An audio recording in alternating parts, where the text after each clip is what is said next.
இந்த ஆடிக்கு நம்ம சென்னை சில்க்ஸ்ல up to 50% off combo offer, uniform sari collections எல்லாம் சேர்ந்து சேவிங்ஸும் பிளாஸ்ட், கலெக்ஷன்ஸும் blast.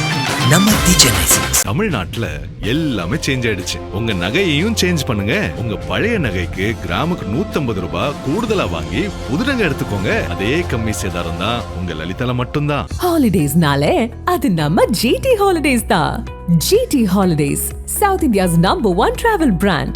You know you are special when you're with GT Holidays. இந்திய மல்யுத்த சம்மேளனத்தின் முன்னாள் தலைவராக பாஜகவை சேர்ந்த முன்னாள் MP பிரிஜ்பூஷன் சரண் சிங் செயல்பட்டு வந்தார். இந்த சூழலில் பிரிஜ்பூஷன் சரண் சிங் மற்றும் தேசிய பயிற்சி முகாமில் உள்ள பயிற்சியாளர்கள், நடுவர்கள் ஆகியோர் மல்யுத்த வீராங்கனைகளுக்கு அத்துமீறி தொந்தரவு கொடுத்ததாக மல்யுத்த வீராங்கனை வினேஷ் போகட் உள்ளிட்டோர் குற்றம் சாட்டியிருந்தனர். இந்த விவகாரத்தில் பிரிஜ்பூஷன் சரண் சிங்கை கைது செய்யவும் பதவி நீக்கம் செய்யவும் வேண்டும் என மல்யுத்த வீரர்கள் வினேஷ் போகட், சாக்ஷி மாலிக், பஜ்ரங் புனியா உள்ளிட்ட பலர் இரவு பகலாக பல நாட்களில் டெல்லியில் போராடினர். நாளுக்கு நாள் இவர்களது போராட்டம் வீரியமடைந்து சர்வதேச அளவில் பெரும் கவனத்தை பெற்றது. இதையடுத்து உச்சநீதிமன்றத்தின் உத்தரவால் டெல்லி போலீசார் பிரிஜ்பூஷன் சரண் சிங் மீது 2 வழக்குகளை பதிவு செய்தனர்.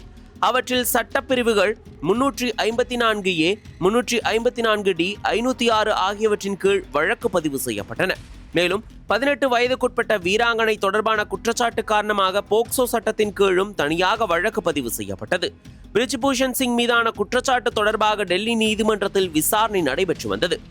போக்சோ வழக்கில் டெல்லி போலீசார் ஆதாரங்கள் இல்லை என ரத்து அறிக்கை தாக்கல் செய்தனர். 2025 மே மாதம் பாட்டியாலா ஹவுஸ் நீதிமன்றம் இந்த அறிக்கையை ஏற்று வழக்கை முடித்து வைத்தது.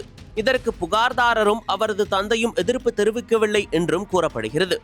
மற்றொரு புறம் இந்திய மல்யுத்த கூட்டமைப்பின் முன்னாள் உதவி செயலாளரான வினோத் தோமர் மல்யுத்த வீராங்கனைகள் தொடர்பான வழக்கில் குற்றம் சாட்டப்பட்டார்.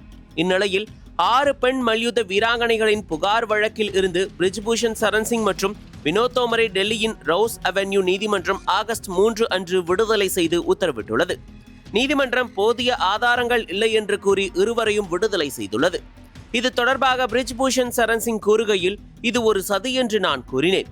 என் மீதான குற்றச்சாட்டுகளில் ஏதேனும் ஒன்று உண்மையாக இருந்தால் நான் எனது உயிரை மாய்த்துக் கொள்கிறேன் என்று சொன்னேன். இன்று வரை நான் அந்த கூற்றில் உறுதியாக நிற்கிறேன். இன்று கிட்டத்தட்ட 3 ஆண்டுகளுக்கு பிறகு நீதிமன்றம் என்னையும் வினோத் தோமரையும் கண்ணியத்துடன் விடுதலை செய்துள்ளது. பலவீனமானவர்கள், யாருடைய உரிமைகள் பறிக்கப்பட்டனவோ அவர்களுக்காக நான் எப்போதும் குரல் கொடுத்தேன். எனக்கு நீதி கிடைக்கும் என்பதில் எனக்கு முழு நம்பிக்கை இருந்தது. நான் ஒருபோதும் குற்ற உணர்ச்சியை உணரவில்லை. உரிமைகள் பறிக்கப்பட்ட ஜூனியர் விளையாட்டு வீரர்களுக்காக நாங்கள் போராடினோம். அந்த போராட்டத்தில் நாங்கள் வெற்றி பெற்றதில் நான் மகிழ்ச்சி அடைகிறேன். இது எனக்கும் எனது ஆதரவாளர்களுக்கும் மகிழ்ச்சியான விஷயம். இன்று ஒரு மகிழ்ச்சியான நாள் என்றார். ஆனால் வினேஷ் போகட் உள்ளிட்ட மல்யுத்த வீராங்கனைகள் இந்த தீர்ப்பை எதிர்த்து மேல்முறையீடு செய்ய உள்ளதாக அறிவித்துள்ளனர். ஆரம்பம் முதலே முழு அமைப்பு வரை பாதுகாக்க முயன்றது. நாங்கள் நம்பிக்கை இழக்கவில்லை, போராட்டம் தொடரும் என வினேஷ் போகட் தெரிவித்துள்ளார். आज कोर्ट ने बाइज्जत मुझे बरी किया।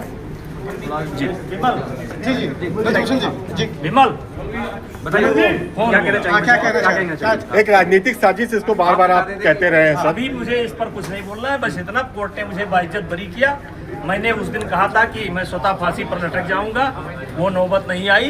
आज मैं कोर्ट से जा रहा हूँ। सर, ये उन पर भी कुछ कहेंगे जिन्होंने आप पर ये आरोप लगाया था, उनके लिए भी कुछ कहेंगे? चलिए, जो हुआ सो सर, जो आपका राजनीतिक सफर रुक गया था, अब वो फिर दोबारा शुरू करेंगे? हुआ चलिए. அனல் பறக்கும் செய்திகளை அப்டேட் செய்து கொள்ள நக்கீரன் களத்தை இப்பவே சப்ஸ்கிரைப் பண்ணுங்க.